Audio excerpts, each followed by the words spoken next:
Alright.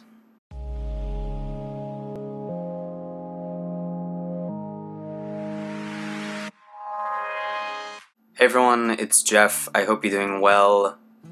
The day that you will be watching this, May 22nd, 2016, will be the 3-year anniversary of my dad passing away due to pancreatic cancer. So I wanted to make a video for anyone who will be losing their parent or a parental figure, or for anyone who has lost that in their life, the things that I've kind of learned over the last few years.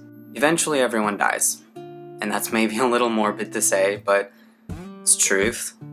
Unless someone found like the fountain of youth and is just continuously doing that and using that, I don't know, I haven't seen it, I don't think I personally would want to do that, but everyone dies. It's just like everybody poops, everyone dies. You won't know what it actually feels like until it happens. And even after that, you may be confused about what's going on, and that's totally okay.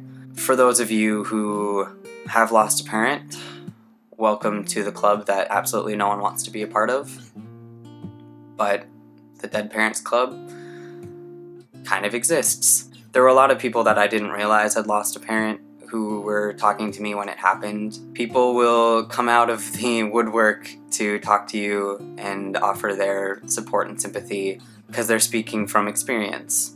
And when you lose a parent and you become a member of this Dead Parents Society, you sometimes feel the need to reach out to those who are going through that as well. It's kind of an instinct to reach out because you know how difficult that process is going to be, and you know how difficult that process still can be. It comes in waves. It doesn't hit you all at once. It can hit you when you're driving and you hear a song that reminds you of them, or you remember a TV show that they used to watch and you remember that they're never going to know what that series finale was, or they're never going to be able to watch that show again. Or even when you're walking around in the grocery store and you think that you hear them. You remember in a split second that they are actually gone. And you sort of feel like, how could I forget that?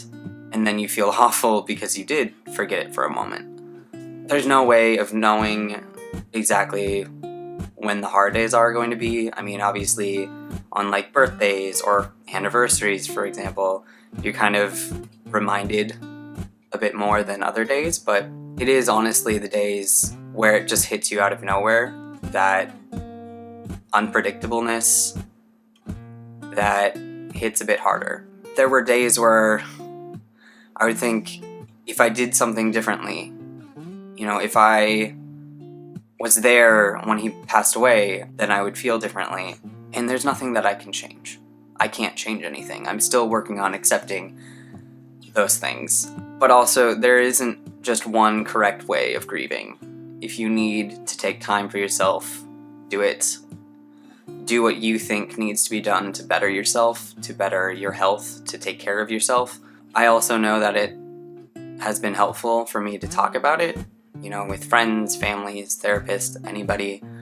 I think it's going to be a constant grief process, and maybe that's going to be awful for some of you to hear, but it is kind of a constant.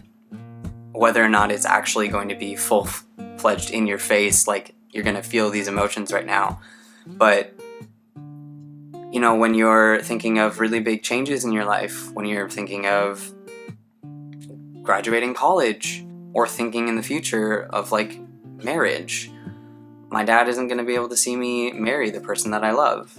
Our lives continue, everyone's lives continue on, and that's just something that happens. As heartbreaking as losing someone is, and this is kind of a universal thing, your life goes on. Theirs didn't. Perhaps one of the most important things is I'm still who I am. I'm still who I was before. I'm still the same person. I'm not damaged goods. I'm not broken. I just have a little bit of a life experience that isn't necessarily universal right now.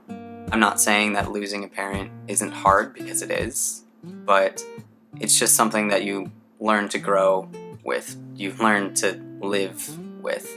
Sure, it can sometimes feel like a constant dull ache, because you kind of ache for having that person in your life still, but it's not completely debilitating all the time. One of the biggest things that I learned with watching my dad pass away was life is too damn short to not do what you love and not go for the things that you want. For any of you who have gone through this, again, my sincerest condolences to you. I know that it's very difficult, and I know that sometimes you wish things could be different. For anyone who is going to embark on this grief journey, I'm here for you if you want to reach out. I'm not an expert by any means, but just being able to talk to somebody who might have some semblance of what it feels like can be helpful. That's pretty much what I wanted to talk about.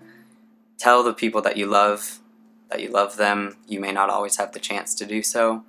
Don't live with the regret of, wishing that you had said something and then have something happen. I'm not sorry for doing a video on this topic, but I hope you are doing well, and I will see you again tomorrow.